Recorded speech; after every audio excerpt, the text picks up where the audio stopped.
네, 안녕하십니까. 미국과 중국의 전쟁이 점점 가열되고 있습니다. 미중의 전략 경쟁 어떻게 볼 것인가.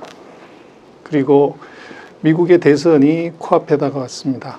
대선 이후에 트럼프 리스크는 과연 무엇일지, 그리고 중국의 전략은 과연 무엇일지를 한번 살펴볼 필요가 있을 것 같습니다. 중국의 변화는 한국에 있어서는 무역 흑자의 최대국이기 때문에 중국의 동향은 한국 경제에 결정적인 영향을 주고 있습니다. 그래서 중국의 변화에 대한 한국의 대응 전략 살펴보도록 하겠습니다. 먼저 미중의 전략 경쟁을 보는 관점을 보자면요. 미중이 싸우는 가장 큰 이유는 돈과 권력은 나누어 쓸 수 없다. 그래서 개인들도 그렇고 국가도 마찬가지지만 이 바다에 두 마리 고래는 되지 않는다. 있을 수 없다고 하는 것이 미국과 중국의 지금 격전의 이유가 아닌가 싶습니다. 그래서 최근 500년간의 세계 역사를 놓고 보면 600년부터 1800년대까지 전 세계 GDP에서 가장 큰 비중을 차지한 것이 중국이었습니다. 그러나 1840년 아편전쟁 이후에 급속히 쇠락했고, 그 이후에 이제 영국이 그 세계 패권자로 등장을 했고, 그리고 이제 1900년대 들어서 바로 미국이 세계 패권자로 등장했습니다. 그러나 2010년 이후에 중국의 급속한 부상이 바로 이제 1등 국가 미국의 자리를 위협하는 이 수준으로 올라왔죠. 그래서 2010년 이전까지만 하더라도 중국은 미국의 상대가 될 수 없었습니다. 그래서 중국이 미국에 대항할 정도로 힘을 가진 것은, 중국을 키운 것은 칠할이 미국이다. 그렇게 말씀을 드릴 수가 있을 것 같습니다. 그래서 중국이 열심히 한 것도 있지만 다른 측면에서 놓고 보면 미국의 세 번의 헛발질이 중국을 키웠습니다.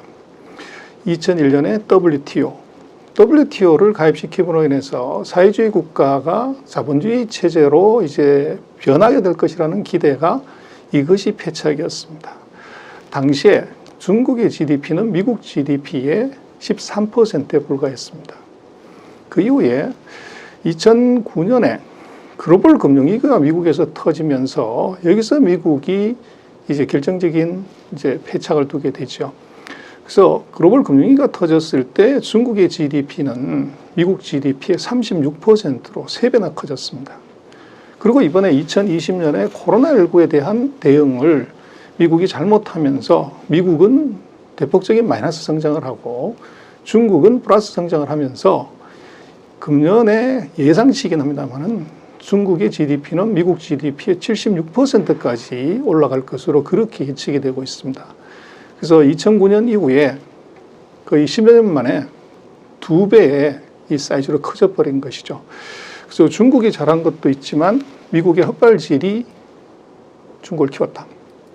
그래서 지금 미중의 전쟁에서 중요한 것은 중국의 태도입니다.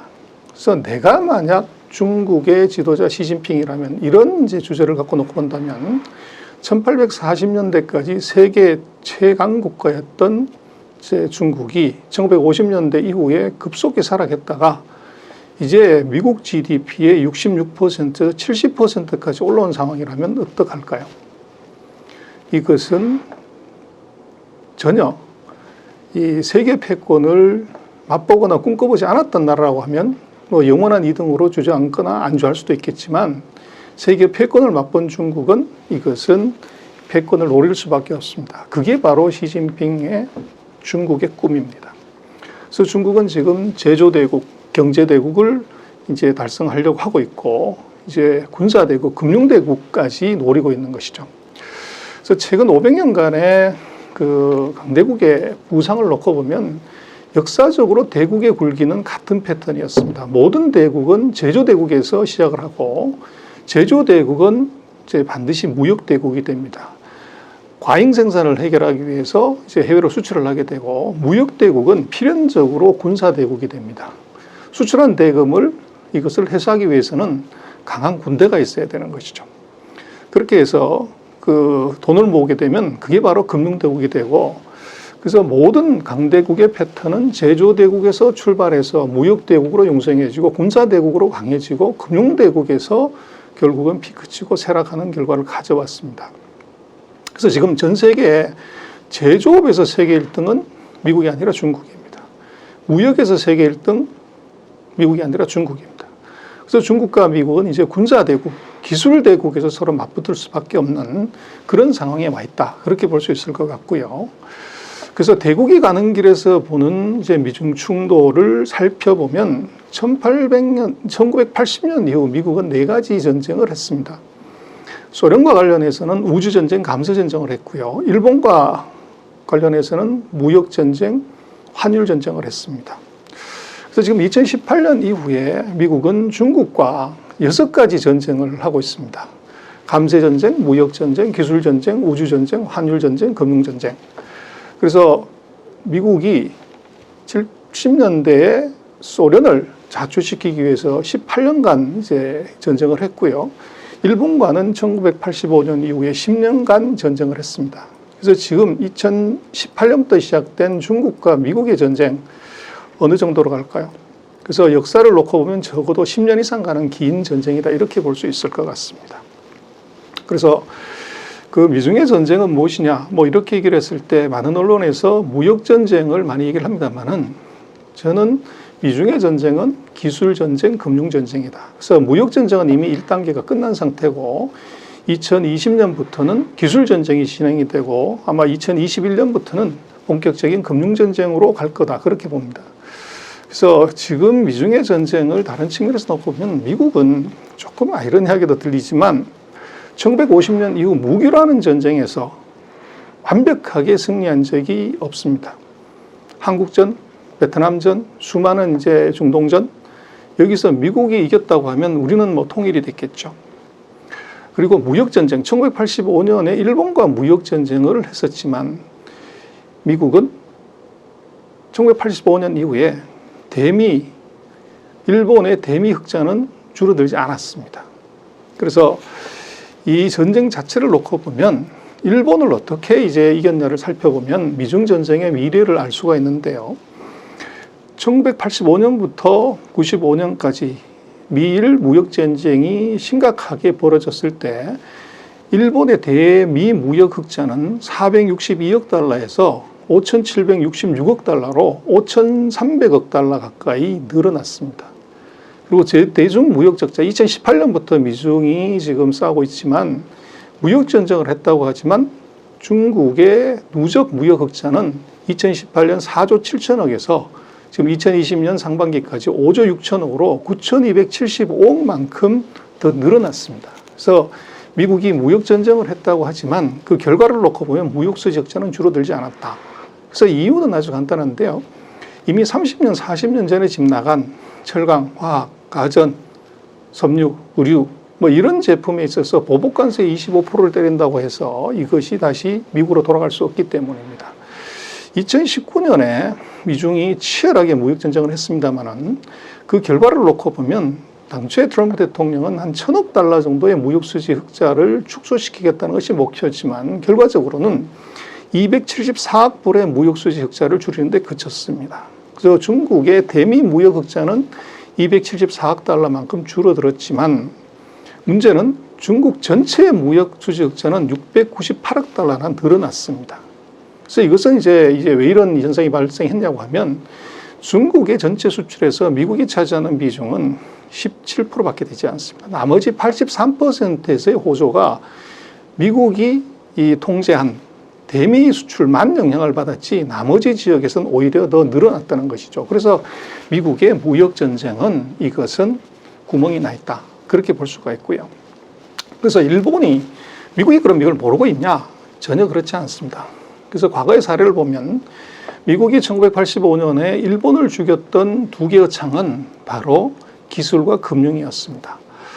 그래서 일본이 잘 나갔던 이제 MIT가 재팬 배싱을 해야 된다. 일본을 때려줘야 되겠다고 하는 것까지도 책을 쓸 정도로 날렸지만 1985년에 프라자 합의를 통해서 260엔이었던 한유를 122엔까지 한 방에 53%를 절상을 시킵니다. 그리고 다시 이제 95년까지 추가적으로 48%를 절상을 시켜서 260엔을 81엔까지 떨어뜨립니다. 그래서 여기에 이제 일본의 전자, 자동차, 가전, 뭐 이런 업체들이 다 죽어나간 것이죠. 그리고 두 번째가 바로 1986년에 미국이 일본과 미일 반도체 협정을 체결하면서 일본 반도체 업체들의 발목을 잡습니다. 그래서 이것을 91년, 96년 3차에 걸쳐서 이 협정을 연장하면서 일본의 반도체 업체들을 거의 다 죽인 것이죠. 그래서 미국이 일본을 죽인 것은 기술의 창, 금융의 칼이었다. 이렇게 볼 수가 있고요. 그래서 지금 미중의 전쟁도 지금 그 전쟁의 양산을 놓고 보면 무역에서 기술, 금융으로 확전되는 것이 확연히 보이고 있습니다. 그래서 미중의 전쟁은 무역 전쟁이 아니라 기술 전쟁, 금융 전쟁이다. 그렇게 말씀드릴 수 있겠습니다. 그래서 지금 전쟁의 와중에서 미국에서는 지금 이제 대선이 있습니다. 최근 이제 8개월 사이에 미국에서는 이제 코로나19가 창궐을 하게 되죠. 그래서 트럼프 대통령의 재선에 가장 이제 악재가 될 수밖에 없는데 이 코로나19가 만든 변화는 이것은 정말 심각합니다. 세계 최고의 소득 수준과 의료 수준을 갖춘 미국이 전 세계에서 가장 많은 확진자, 가장 많은 사망자를 내는 불상사를 만들었고요. 그래서 코로나19가 미국에 준 사태는 이것은 거의 1.5차 세계대전의 상황으로 왔습니다. 1차 세계대전 때 죽은 미군의 숫자가 한 11만 명 정도인데 지금 코로나19로 인한 사망자 수가 19만 명이 넘어갔습니다. 그리고 2차 대전에 사망한 미군의 숫자가 한 40여만 명인데 지금 2차 대전은 1941년부터 45년까지 5년 동안 죽은 사망자 수가 40만이지만 코로나19는 최근 9개월 동안 사망한 사람이 19만 명이다. 그러면 실제로는 이것은 2차 대전 수준보다 더 큰 상황이라는 것이죠. 그리고 지금 또 하나는 트럼프 대통령이 그렇게 어떻게 보면 세게 눌렀지만 중국과의 격차를 좀 멀리 떼어놓기 위한 것이 사실은 최근 2년간의 노력이었지만 이것이 허사가 됐습니다.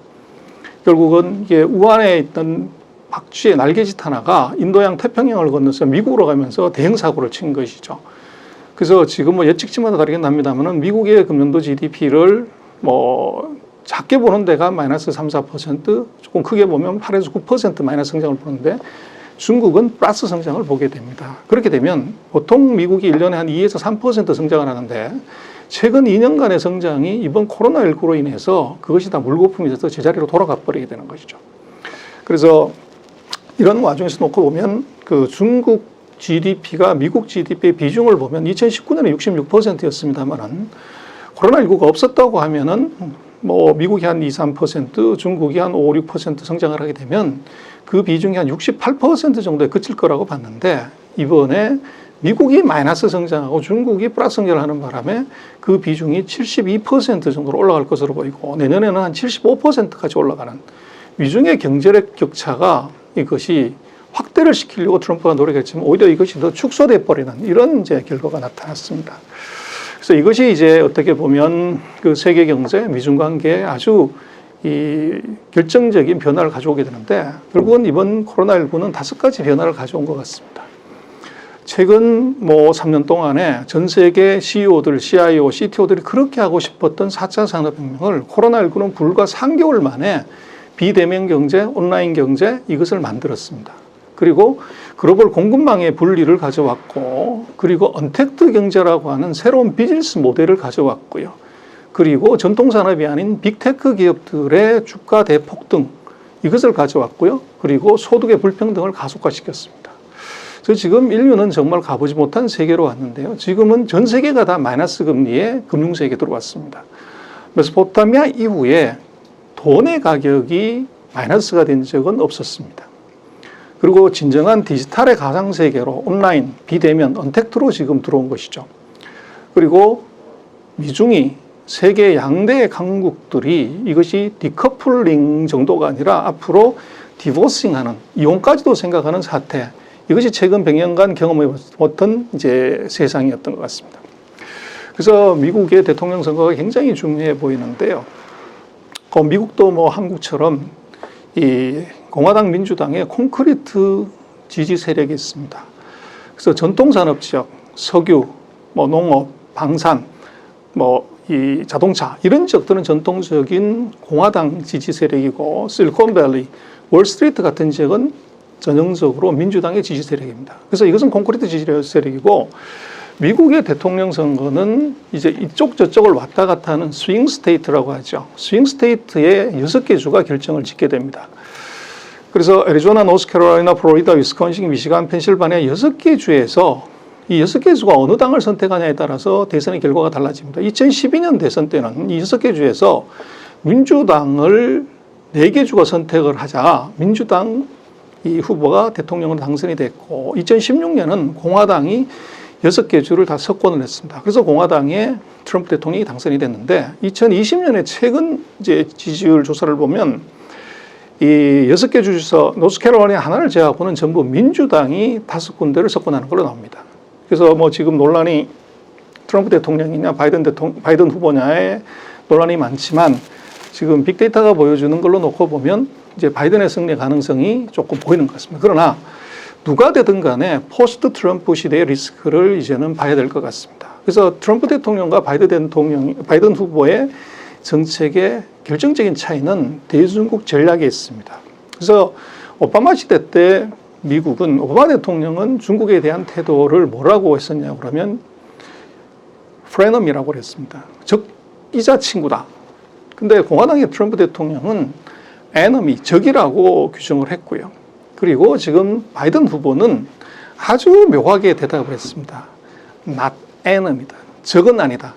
그래서 이 중국도 조금 이제 헷갈릴 수밖에 없는 것이 적하고 계속적인 협상을 하는 것이 맞냐, 적은 아니다고 하는 쪽하고 협상하는 것이 맞냐, 이것이 이제 문제가 됐죠. 그리고 지금 그 바이든과 트럼프의 공약을 놓고 보면 완전 반대입니다. 뭐 대표적으로 지금 트럼프 대통령의 대표적인 정책 중에 하나가 기업들의 세금을, 법인세를 인하하는 것이었습니다. 34%의 텍스를 21%로 낮춰서 13%의 순이익률 이것을 높여주는 바람에 미국의 기업들이 이제 호황을 보였죠. 근데 바이든 후보는 법인세 이거 너무 낮다. 그래서 21%에서 28%까지 7% 플러스 시킵니다.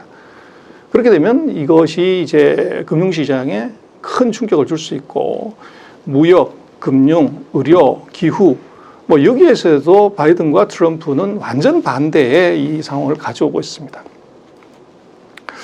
그래서 뭐 바이든 같은 경우는 부통령 시절에 또 중국의 시진핑 주석이 당시에 부주석일 때 서로 좋은 관계를 이제 유지를 했고 그래서 굉장히 이제 바이든이 되면 미중의 관계는 좋아지는 것 아니냐 이제 그런 뭐 예측도 많이 합니다만은 그러나 제가 생각할 때는 오히려 중국은 내심 이 트럼프 대통령과 지속적으로 관계를 가지는 것이 유리하다.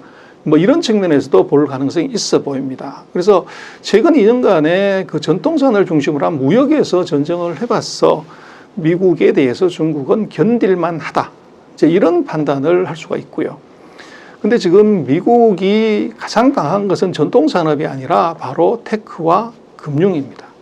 근데 중국의 최대 약점은 바로 테크와 금융이죠. 그래서 민주당이 집권하게 되면 이 공화당과는 완전히 다른 차원에서 기술 제재, 금융 개방을 실시할 것으로 보이고 그렇게 되면 이 중국의 최대 약점인 기술 봉쇄 그리고 금융에서 기술의 창과 금융의 칼로 이제 수술을 하는 이런 현상이 벌어지게 되면 오히려 지금보다 상황이 나빠질 수 있는 가능성도 있어 보입니다. 그래서 트럼프 대통령이 최근 2달 동안에 중국 때리기를 이제 아주 가속적으로 했는데요. 그 이유 중에 하나는 바로 그리고 그렇게 많은 이제 중국 때리기를 했지만 중국은 아주 태도가 모호합니다. 대놓고 이것을 대항하지도 않고 반응도 없고요. 그래서 트럼프 대통령의 지금 중국 때리기는 그리고 중국의 그 어떻게 보면 무심한 듯하게 보이는 태도는 트럼프 지지율과 관계 있어 보입니다. 그래서 8월 15일에 미국과 중국은 1단계 무역협상의 결과치인 이 무역 제품, 공산품을 1,800억 거치를 이제 사주는 것에 대한 중간 점검을 하기로 했지만 이걸 연기를 했습니다. 그래서 6월까지를 놓고 보면 공산품, 농산품, 에너지 서비스를 뭐 대략적으로 보면 50~60%는 샀어야 되는데 목표 대비 중국은 농산품을 24%, 에너지를 5%밖에 사지 않았습니다. 그래서 트럼프 대통령의 표바친 농산품과 에너지 지역이 이것이 배신당한 거죠. 그래서 뭐 선거를 앞둔 입장에서는 이 트럼프 대통령 입장에서는 강한 압박을 해서 표에 도움이 되고 싶은데 중국은 여기에 어떻게 보면 발뺌을 하는 거죠. 그래서 1차 협상의 중요한 관건은 분기별 또는 반기별로 목표를 설정한 것이 아니라 연간 목표로 설정이 돼 있고 중국은 12월 31일까지 사면 되는 것 아니냐 이렇게 이제 발뺌을 하는 것이죠. 그래서 아마 카메라에 불이 꺼지고 나면 아마 미국은 중국과 오히려 협상을 할 가능성. 그래서 12월 31일까지 사는 것이 아니라 11월 3일 이전 10월 말까지 대대적인 구매를 해줘라. 뭐 이런 이제 액션을 할 가능성이 높아 보이고.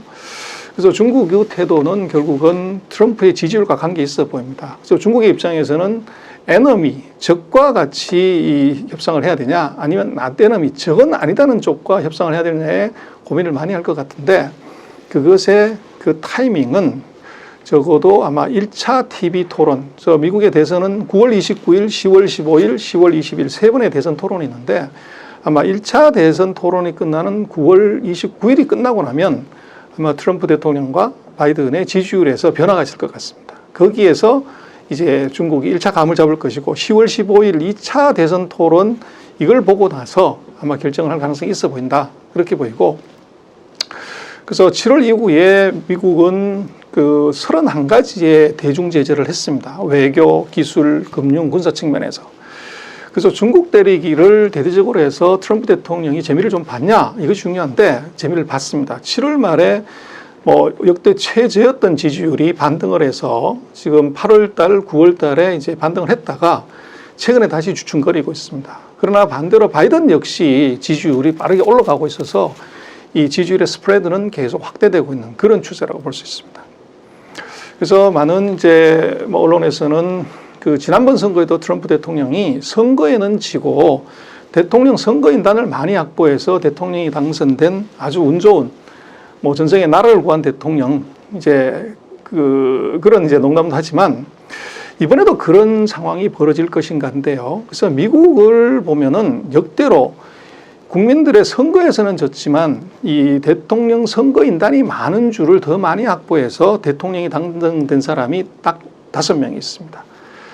근데 그 중에서 3분은 1800년대 사람이고 2000년 이후에 이 조지 부시 대통령과 도널드 트럼프 두 사람만이 이런 이제 행운을 잡았는데 선거에는 지고 대통령 당선되는. 그래서 이번에 이 트럼프 대통령이 또 지지율의 뭐 연장선상에서 만약에 그렇게 온다고 하면 선거에는 지고 대통령이 되는 이런 전생의 나라를 한 2번 정도 구한 이제 대통령이 될 것인가는 두고 봐야 되겠지만 과거에 4명의 대통령은 그 다음번에도 그런 경우는 없었다는 것이죠. 그래서 트럼프 대통령의 이번 선거가 뭐 굉장히 이 관심이 있고 또 흥미롭기도 하지만 이제 이것이 중국과의 관계에서는 굉장히 많은 변화를 가져올 수 있겠다 그렇게 생각을 합니다.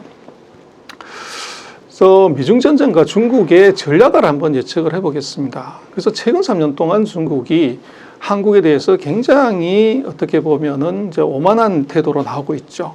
그 사이 한 25, 6년간은 뭐 한국을 따거 형님이라고 이제 모시듯이 해서 우리 기술, 상품, 뭐 공장들 대대적으로 유출을 하다가 이제 사드 이후에 굉장히 태도가 돌변을 하게 됩니다. 그래서 이것은 왜 이러냐는 것에 대해서는 저는 그렇게 생각을 합니다. 가게가 커지면 종업원이 손님을 깔본다. 중국이 컸다는 거죠. 그래서 중국이 우리 인구의 거의 뭐 28배, 30배 가까운 인구를 갖지만 우리 GDP가 과거에 이 중국 GDP의 그 60, 70%를 이제 달했었습니다. 그러나 지금 그 한국의 GDP는 중국 GDP의 한 12%, 10분의 1로 이제 줄어들었죠. 그러다 보니까 상대적인 이 어떻게 보면 무게감에서 이제 떨어지고 그러다 보니까 중국이 아주 이제 한국에 대해서는 터프하게 나오는 것 아닌가 보여지고요.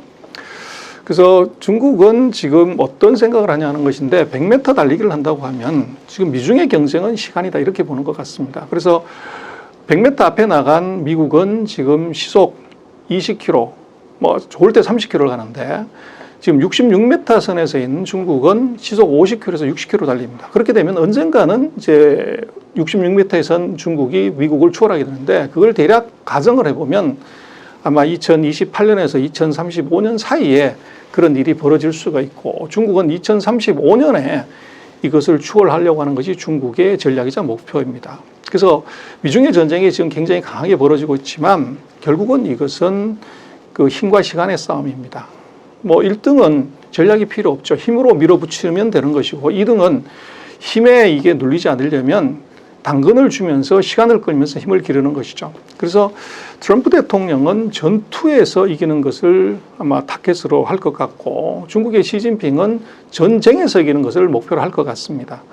그래서 트럼프 대통령은 4년마다 한 번씩 이 임기가 돌아오는 그래서 선출직이기 때문에 한 번 실패해버리면 거기서 끝나는 것이죠. 그러나 중국의 시진핑 주석은 물론 중국도 5년 단위로 임기가 있지만 2018년에 중국은 헌법을 개정을 해서 중국은 이제 5년 단위로 한 번 더 중임하는 10년의 임기였지만 이것을 연임 조항을 삭제를 했습니다. 그렇게 되면 이제 중임, 3임, 4임을 할 수가 있는 것이죠. 그렇게 놓고 보면 결국은 시간의 싸움에서 중국이 조금 더 이제 여유를 갖고서 리더들이 이 전쟁 대응을 할 수 있다 이렇게 보여지고 있고요.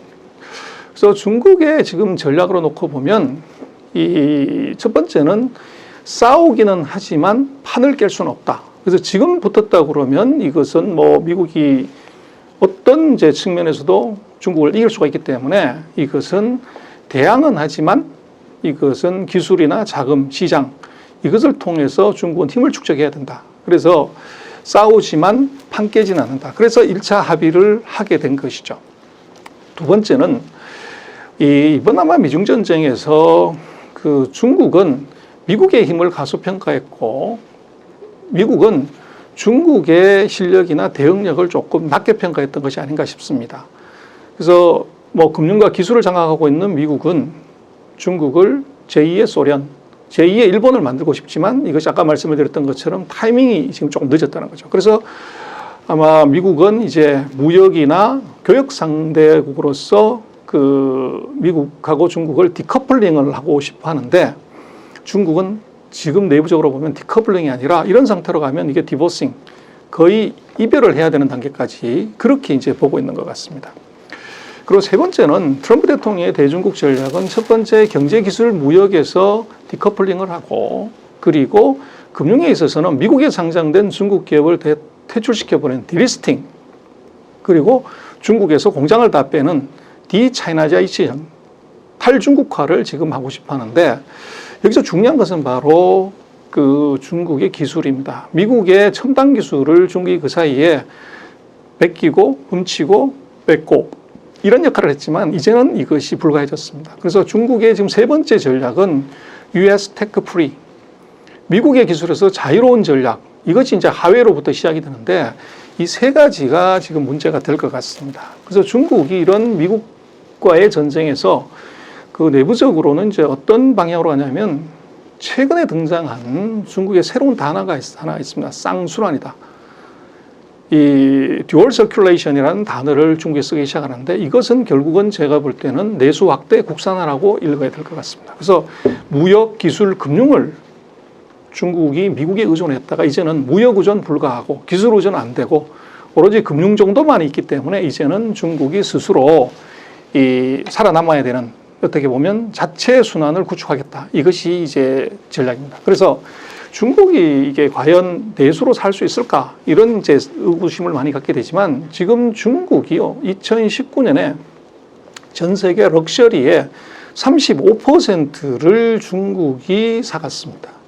지금 보면 중국이 전체 럭셔리의 35%, 미국이 22%, 유럽이 17%입니다. 전 세계 럭셔리의 최대 큰 손이 지금 미국이 아니라 중국이라는 것이죠. 그리고 소비시장 유통 규모를 보면 중국이 2등이었다가 아마 2020년에는 미국이 코로나19로 인한 경제 충격이 크기 때문에 지금 아마 잠깐 중국의 소비 유통 시장 규모가 미국을 추월하는, 중국이 한 5조 정도, 미국이 한 4조 8천 정도. 그래서 이 마켓이 예측한 것을 보면 그런 정도 수준이고 아마 2022년에서 2023년이 넘어가게 되면 중국의 소비 유통 시장 규모가 미국을 추월하는 이제 그런 시장으로 부상할 것으로 예상을 하고 있습니다. 그래서 중국이 스스로 이제 살아갈 수 있는 이 내수 시장을 충분히 갖췄다. 그렇게 볼 수가 있고요. 그래서 미중의 전쟁의 과정에서 지금 중국은 내수 확대 전략을 6가지를 추진하는데 그중에서 이미 3가지를 진행하고 있습니다. 감세하고 비용 절감하고 그리고 이 소비를 촉진시키는 전략, 2번째 재정 확대, 국채 발행, SOC 건설, 3번째가 산업 구조 조정, 신산업 이제 발전. 요까지를 진행해놓고 앞으로 더 추가적으로 하는 것이 도시화를 통한 이제 SOC 투자 그리고 지역 균형을 이제 맞추면서 성장하는 도시화. 그 다음에 임금 인상을 통한 주민 가처분 소득의 증가 그리고 금융 완화를 통한 소비 금융 발전. 이 6가지 전략을 지금 진행하고 있는데 이 6가지 중에서 지금 3가지를 이제 거의 진행을 했고 나머지 3가지를 이제 추가적으로 추진하고 있습니다. 2번째 중국의 전략은 디커플링이 아닌 세미 디커플링 전략으로 갈 것 같습니다. 그래서 지금 중국과 미국을 놓고 보면 미국은 소비하고 중국은 생산을 했지만 이번 그 미국의 이제 디글로벌라이제이션, 디차이나이제이션의 전략으로 보면 중요한 것은 중국에서 빼자. 그래서 미국이 탈중국화하는 제품이 나올 것이고 중국은 이제 일부를 핵심 부품을 국산하는 이런 이제 일이 벌어질 것 같고 제3세계 시장에서 이 시장을 놓고서 서로 싸움을 하는 소위 말하는 이제 세미 디커플링이 될 수밖에 없어 보입니다. 그래서 지금 이제 두 나라들이 뭐 싸우고 있지만 이것이 디커플링 구조로 될 수 없는 이유는 월마트에 있습니다. 미국의 최대 슈퍼마켓인 월마트에서 팔고 있는 물건의 46%가 메이드 인 차이나입니다. 그래서 미국이 디커플링을 얘기를 하지만 디커플링을 바로 했을 때 월마트의 매장의 46%가 비계되는 현상이 나타나는 것이죠. 그래서 그렇게 되기 때문에 이것은 이 일부 그 디커플링은 가능하지만 완전한 디커플링은 현실적으로 어렵다. 그래서 앞으로 지금 미중의 관계는 결국은 기술 측면에서 보면 미국 기술을 가진 GVC, 글로벌 밸류 체인과 생산 이쪽을 주로 강한 중국형 밸류 체인이 2개로 서로 갈라지는 이런 디커플링의 가능성이 있어 보입니다. 그래서 중국산 대 미국산이 이중으로 가져가는 체제가 달라지는 예를 들어 국방, 정보보안, 통신, AI, 첨단, 장비, 히토류 이런 것들은 이제 듀얼 체제로 갈 수밖에 없고 미국과 중국이 서로 같이 가야 되는 1.5중 체제, 요것은 스마트폰이나 뭐 전기차 이런 것들은 미국, 중국이 같이 갈 수밖에 없는 구조입니다. 그리고 일반 제품들은 미중이 서로가 지금과 같은 형태로 협력할 수밖에 없는 구조다. 그렇게 보여지고요. 그러나 장기적으로 보면 미국의 전략은 지금까지 왔던 글로벌라이제이션에서 이제 역글로벌을 하게 된다고 하면 앞으로의 큰 세상은 일구양제, 홍콩이 한 개 국가의 2개 시스템을 하는 일국양제를 얘기하지만 앞으로 미중의 관계는 글로벌화된 전략에서 일구양제 시스템으로 그래서 글로벌화에서 아메리카나이제이션, 미국화되는 이제 쪽 하나하고 중국 쪽으로 가기는 차이나이제이션 2개의 체제로 이게 전환될 가능성이 있어 보입니다.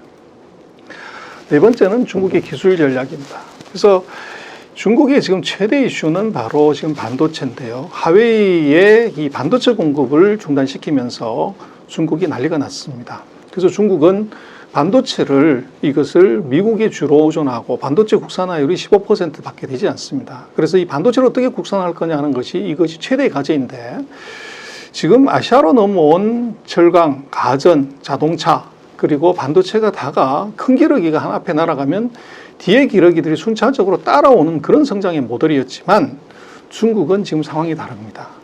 국가라는 이게 국가 자본주의가 등장하면서 엄청나게 큰 기러기가 이것이 리딩을 하고 나머지가 따라오는 소위 말하는 거대한 생태계를 통해서 이 반도체 국산화를 진행하려고 합니다. 그래서 중국은 서방세계 같은 경우는 이 손익분기점을 맞추기 위해서 양산을 어떻게 하냐가 문제인데 중국은 지금 양산이 아니라 기술을 확보하는 것이 목적입니다. 그리고 보통의 경우는 적자가 나면은 이제 민간기업들 같은 경우는 생산하기 어려운데 중국은 적자가 아니라 제품을 만들 수 있냐 없냐에다 목숨을 걸게 되죠. 그래서 보통의 경우는 반도체 같은 경우는 실험실에서 한 40%의 수율이 나와야 램프업을 하는데 중국 같은 경우는 10%만 나오더라도 공장 4개를 지어서 40%를 만들어버리는 이제 비용은 상관없이 제품만, 기술만 확보하려고 하는 이게 지금 다른 점이고 그래서 중국은 지금 기술 전략에 있어서는 이제는 메이드 인 차이나를 이것을 이번 미국과의 반도체 전쟁에서 국산화라고 읽는다. 그래서 중국이 미중 무역 전쟁에서 중국 제조 2025란 단어를 모든 문서, 이제 모든 정부 정책에서 싹 사라지겠습니다. 그러나 그렇다고 해서 핵심이 되는 10개의 첨단 산업 육성을 중국이 하지 않느냐? 그거 아닙니다. 이름을 홀랑 바꿨습니다. 4가지 핵심 기초 산업이라고. 그래서 10가지의 이 첨단 디지털 제품부터 바이오까지를 핵심 부품, 선진 기술, 핵심 기초 소재, 산업 기초 기술 이런 식으로 이름 바꿔서 대대적으로 국산화를 들어갑니다. 그래서 지금까지 중국은 시멘트와 철근으로 만든 건설 공사 중이었던 나라였다고 하면 중국은 지금 이번 코로나19를 통해서 7대 SOC 산업에 대대적인 투자를 합니다. 이 7대 SOC 산업은 바로 4차 산업혁명의 인프라가 되는 중요한 이제 기초 데이터인데 바로 DNA를 만들고 있습니다. 데이터, 네트워크, AI. 그래서 과도하다 싶을 정도로 4차 산업혁명의 인프라가 되는 DNA에 투자하고 있는 것. 이것이 이제 앞으로 5년 뒤에 어떻게 보면 4차 산업혁명의 그 기초로서 큰 의미를 가질 것 같고 지금 중국의 최대의 난제는 바로 반도체입니다. 반도체는 모든 전자기기의 뇌와 같은 것인데 뇌가 없는 사람은 사람이 아니듯이 그래서 이것이 원천적으로 이제 그 공급이 중단이 되게 생기는데 중국의 지금 전략은 바로 반도체는 원자 폭탄이다 이렇게 보고 있습니다. 그래서 중국은 이 반도체에 대해서 그 1959년에 소련이 그 중국에 대해서 이제 핵 공격 같은 것들을 하겠다 이렇게 했더니 중국이 아무것도 없는 경제적으로 기술력이 없는 1959년에 핵 개발을 착수를 합니다. 그리고 5년 뒤인 1964년에 타클라마칸섬에서 그 핵실험을 성공을 하게 되고 거기서 3년 뒤에 1967년에 수소폭탄을 개발하는 데 성공을 합니다. 그래서 중국은 지금 반도체를 이걸 국산화하지 않으면 소련의 그 핵공격과 똑같은 미국의 핵공격을 받는 것 같다. 그래서 반도체 기술 개발을 1959년에 그 핵을 개발했던 건 맨 땅에서 헤딩했던 이제 그 심정으로 하겠다는 거죠. 그러나 그때와는 다른 것이 지금 중국은 이 전 세계의 반도체 회사들이 다 들어와 있습니다. 그리고 실리콘밸리를 IC 인더스트리, 영어로 얘기하면 인터그레이트 서킷이 이제 반도체 단지 이렇게 얘기를 하지만 그걸 다른 말로 농담으로 인디아 차이나 인더스트리라고 얘기합니다. 실리콘밸리에 일하고 있는 엔지니어들의 절반 이상이 중국하고 인도의 엔지니어들이라는 거죠. 그래서 거기 있는 중국의 엔지니어들이 이 중국 본토로 돌아갔을 때 아주 빠른 시간 내에 이것이 이제 원자폭탄 개발할 때 5년 걸렸지만 그보다 더 빠른 시간 내에 반도체를 개발할 수 있을 것이다. 그렇게 보이시는데 지금 중국의 전략은 지금 실리콘을 베이스로 하는 반도체, 이것이 지금 우리가 쓰고 있는 반도체 대부분이다 하는 여기에서는 미국이 모든 기술을 다 갖고 있습니다. 설계, 제조, 생산 다를. 그래서 중국은 이걸 피하기 위해서 실리콘이 아닌 소재가 실리콘 카바이드나 실리콘 그 갈륨 나이트라이드에 관련되는 이 D3세대 그 반도체 소재 여기에 집중하겠다는 겁니다. 여기에 생태계를 만들고 여기서 적어도 3년에서 5년 내에 이 미국을 넘어서는 반도체 기술을 개발하겠다. 이것이 이 중국의 전략이고요. 그래서 재미난 것은 중국이 지금 뭐를 했냐면 지금 중국의 지금 전 세계적인 반도체 기술로 놓고 보면 반도체 회로를 그리는 선의 가늘기가 한 7나노, 예를 들면 선을 그리는 붓의 크기가 7mm짜리라고 하면 중국은 지금 14mm짜리 붓으로 그립니다. 근데 중국 정부가 최근에 28mm 정도로 선을 그릴 수 있는 기술을 가진 중국의 반도체 회사면 10년 동안 법인세를 감면하겠다. 법인세가 25%인데 이걸 하나도 안 받겠다는 거죠. 그래서 여기에 납품을 하는 장비, 재료, 조립, 디자인 업체까지 다 여기에 해당을 시킵니다. 그래서 대대적으로 어떻게 보면 지원을 하면서 죽기 살기 대약진 버티기 운동을 지금 하고 있다는 거죠. 그래서 지금 하웨이가 어떻게 될 거냐 하는 건데 하웨이의 통신 장비가 5G의 이제 중국이 최대 기업이고 세계 최대 기업이지만 반도체 공급 못 받으면 어떻게 되냐. 그래서 중국은 거의 이제 5G에서 망했다. 그리고 미국이 반도체를 공급하지 않으면 스마트폰 시장에서 거의 이제 아웃이다. 이렇게 이제 많이 오인을 하지만 그렇지 않습니다. 그래서 중국에는 통신 장비 회사가 하웨이 말고 그 ZTE라는 회사가 있습니다. 그래서 하웨이가 제재를 받으면 ZTE는 제재를 받았다가 벌금을 물고 풀려났기 때문에 하웨이 대신해서 ZTE 장비가 들어가는 거죠. 그리고 이 핸드폰에 있어서도 하웨이는 제재를 받지만 샤오미라든지 오포라든지 비보 같은 회사는 제재 대상이 아닙니다. 그렇게 되면 지금 사실은 반도체 생산에 문제가 있다고는 하지만 이것은 하웨이에 국한되는 것이고 이것이 풍선 효과가 생길 수밖에 없습니다. 그래서 다른 이제 스마트폰 회사들이 수혜를 보는 것이죠. 전체 중국이라는 파이는 똑같지만 이 하웨이 점유율은 줄어들고 다른 회사들이 이제 늘어나는데 여기서 주목할 것은 하웨이 전략입니다. 그래서 하웨이는 앞으로 이제 미국 기술이 제로인 반도체, 미국 기술 제로인 스마트폰을 이제 하겠다는 겁니다. 거기에 재미난 것이 바로 미국 기술 제로인 반도체를 만드는데 그것은 아까 말씀드린 것처럼 지금 있는 반도체가 아닌 새로운 개념의 반도체인데요. 여기에 하웨이가 6월 20일에 천재 소년 계획이라는 것을 발표를 합니다. 그래서 이 박사를 금방 이제 받은 박사급 신입사원들을 이게 억대 연봉을 주고서 스카웃을 하는데요. 매년 200명에서 300명을 스카웃하겠다. 이제 그래서 작년에 9명인가를 스카웃을 했고 금년에 이제 본격적으로 하기 시작을 하는데 지금 이제 작년에 스카웃된 93년생 박사는 연봉이 201만 위안입니다. 우리 돈으로 한 3억 4천만 원 정도 됩니다. 그래서 이것은 뭐 어떻게 생각을 하면은 우리가 1인당 소득이 3만 2천 달러, 중국이 10,000달러니까 박사급 신입사원한테 10억을 넘겨주는 거죠. 근데 이 사람들의 커리어를 보면 전부 AI, 빅데이터, 클라우드의 여기 전문가고 거기에서 세계적인 그 SCI급 이제 최고의 그 저널에 기고를 해서 통과가 되는 그 이제 천재들이라는 거죠. 그래서 이런 이제 인재를 통한 이 어떻게 보면 기술 개발.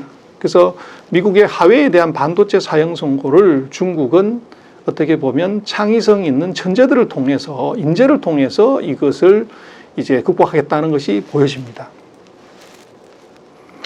그래서 마지막으로는 그 하늘은 스스로 돕는 자를 돕는다고 하는데 중국과의 관계에서 이 놓고 보면 번영과 평화는 국어로 지킬 수 없다. 그래서 미국하고 중국은요 자기를 돕는 자만 돕습니다. 편가르기를 하게 됩니다. 그래서 중국말에 그런 말이 있는데 원숭이를 길들이려고 닭을 잡아서 피를 보여준다. 미중에 서로 전쟁을 하면서 서로 직접적으로는 이것이 대결하기 어려우면 중간에 있는 놈을 이제 때려주는 거죠. 그게 우리가 사드 때 우리가 걸렸고요. 지금 미국과 중국이 반도체 전쟁을 하면서 대만이 지금 거기에 걸려 있습니다. 그래서 한국은 이 어부지리를 할 것인지 이 어떻게 뭐 원숭이 길들이려고 하는데 거기에 이제 닭이 될 것인지를 잘 선택을 해야 되는데요. 결국은 지금 한국에 있어서는 여러 가지 이제 중국에 대한 시각이 있습니다. 중국을 친근감을 갖고 있는 친중, 적으로 보는 반중, 두렵게 보는 홍중, 낮게 보는 경중, 그리고 제가 볼 때는 중국을 바로 아는 지중, 중국을 이기는 국중이 있을 수 있습니다. 그래서 우리 같은 경우는 중국의 바로 옆에 있고 우리의 최대의 이제 어떻게 보면 시장이긴 하지만 이것이 중국을 우리가 잘 모릅니다. 그리고 대중국 관계에서의 관계는 그 사이 우리가 어업 분쟁, 마늘 분쟁, 뭐 사드 분쟁, 수많은 분쟁이 있었지만 여기서 우리가 밀렸던 가장 큰 이유는 결국은 국가 간의 관계는 힘과 실력입니다. 그리고 정확한 정보입니다. 그래서 우리가 지금 4차 산업혁명을 이제 앞두고 있지만 2등하면 망하는 게 4차 산업혁명이지만 중국과의 관계에서도 마찬가지인 것 같습니다. 우리가 극중하고 싶고 중국에서 크게 돈을 벌려고 하면 바로 지중해야 된다. 중국을 제대로 알지 않으면 안 되고 그래서 지중이 바로 돈이다. 그렇게 얘기를 할 수가 있을 것 같습니다. 그래서 결국은 중국을 바라보는 눈 이것은 이게 중국의 내면을 바라보고 중국의 그 너머를 바라볼 수 있는 그런 눈들이 이제 있으면 볼 수가 있는 것이죠. 그래서 요약해서 뭐 말씀을 드리자고 하면은 이제 중국에서 먹히는 성씨는 최씨다. 그래서 중국의 이 최대의 지금 난제는 결국은 기술과 금융이고 미중의 전쟁의 핵심은 미국은 무역으로 시비 걸고 기술로 목을 조르고 금융에서 돈을 털어가는 것이 이번 전쟁의 본질로 보여집니다. 그래서 결국은 이게 전쟁의 천하대란의 난수에서는 결국은 힘이 약하면 합종영연 동맹으로서 리스크를 줄이려고 할 겁니다. 그래서 지금 과거의 사드와는 다르게 지금 한국의 입지는 미국도 지금 중국을 포위하기 위해서 정치적으로, 경제적으로, 군사적으로 이 동맹을 이제 유지를 하려고 하고 있고 또 중국 역시 이것을 이제 깨기 위한 전략을 펴고 있습니다. 거기에 우리가 과거의 사드와 다른 이 패를 우리가 지고 있다. 그래서 그걸 볼 수가 있을 것 같고요. 그래서 이제 중국에서 우리의 비즈니스는 결국은 이제는 과거에 우리가 봤던 우리가 먹던 거, 입던 거 그냥 갖다 팔아서는 안 된다. 그래서 중국에서 지금 먹히는 이 성씨는 바로 최대, 최고, 최초, 최신, 최씨들만 된다. 그래서 지금 뭐 중국에서 공장을 빼야 된다 이렇게 얘기를 하지만 한국의 전통 제조업 중국으로 한 기업들은 저는 다시 돌아올 수 없다고 봅니다. 그래서 인당 소득 $10,000의 인건비를 못 맞춰서 이게 중국에서 나오는 기업을 탈중국화로 보면 안 된다. 그래서 오히려 제가 볼 때는 한국은 더 급한 것이 탈중국화가 아니라 진중국화입니다. 중국이 인당 소득 $10,000의 소비가 대폭발하는 전 세계 럭셔리의 35%를 사고 전 세계 구대명차의 27%를 사고 전 세계 면세점의 50%를 사는 중국이라는 거대한 소비시장이 커지는 것을 이걸로 우리가 생산을 한다고 하면 인당 소득 $10,000 이하의 제조했던 제품 빨리 빼야 되지만 판매를 한다, 소비 제품을 판다고 하면 중국은 빨리 들어가서 시장을 확보하지 않으면 우리의 지위를 잃어버린다. 그래서 결국은 그 기술은 시장을 못 이긴다. 그렇게 말씀드리고 싶고, 그래서 한국이 중국을 공략해야 되는 것은 결국은 이 중국의 결핍에 투자하고 가야 된다. 중국의 결핍은 지금 뷰티, 헬스, 테크, 금융입니다. 그리고 중국의 소비 시장으로 놓고 보면 결국은 이제는 중국은 거대한 플랫폼이 됐습니다. 16억 5천만 개의 핸드폰이 플랫폼을 형성을 했고 거대한 이제 전자상거래 플랫폼이 형성이 되어 있습니다. 그래서 이제는 오프라인 매장을 몇 개를 냈다고 하는 것은 의미가 없습니다. 그래서 중국의 이 플랫폼에 어떻게 진입하냐는 것이 이제 한국의 과제이고 두 번째는 브랜드입니다. 그래서 중국은 지금 전 세계 명품의 35%를 살 정도로 이제는 이 명품 소비국이 됐고 한국은 예전에 봤던 한류 제품 이것은 이미 의미가 없습니다. 이제 브랜드를 만들지 않으면 이제 의미가 없을 것 같고요. 그리고 앞으로 중국이 미국과의 제재에서 결정적으로 이제 타격을 받을 것은 테크와 금융입니다. 그래서 전 세계 IT에서 미국 다음번에 IT는 한국이라고 볼 수가 있고요. 그래서 중국과 이 IT 분야에서 어떻게 우리가 협력할 것이냐, 이것이 뭐 과제이기도 하고 기회이기도 할 것 같습니다. 그리고 마지막으로는 이제는 중국과의 관계에서 우리가 이 제조로 기술로 돈 버는 시대에서 잘하는 중국 기업에 투자를 해서 돈을 일하게 해서 돈을 먹는 시대, 이 파이낸스 여기서 우리가 어떻게 할 것인가를 봐야 될 것 같습니다. 그래서 중국의 위기론, 경제 위기론, 뭐 금융위론을 많이 얘기하지만 언론이나 이 정치인들의 레토릭에 너무 이제 혹하기보다는 오히려 중국의 본질을 놓고 보면 결국은 한 가지로 놓고 본다고 하면 세계 최고의 지금 전기자동차 회사인 미국의 테슬라가 세계 최대의 규모의 전기차 공장을 중국에 지었습니다. 그리고 최근 이제 1년 반 동안을 놓고 보면 중국의 이 위기론을 서방세계에서 그렇게 많이 얘기했지만 작년 하반기 후에 지금까지 중국의 자본시장으로 들어가는 돈들은 3월 한 달 코로나가 가장 창궐했던 그 시점을 빼고서는 계속 순이입을 하고 있습니다. 그래서 이익과 돈은 정반대로 움직인다는 것이죠. 그래서 이제는 중국을 제조의 기지가 아니라 이제 소비시장 그리고 투자해서 돈을 일하게 해서 돈 먹는 시장으로 이제 우리가 바라봐야 될 것 아닌가 그렇게 생각이 됩니다. 예, 경청해 주셔서 감사합니다. 마치겠습니다.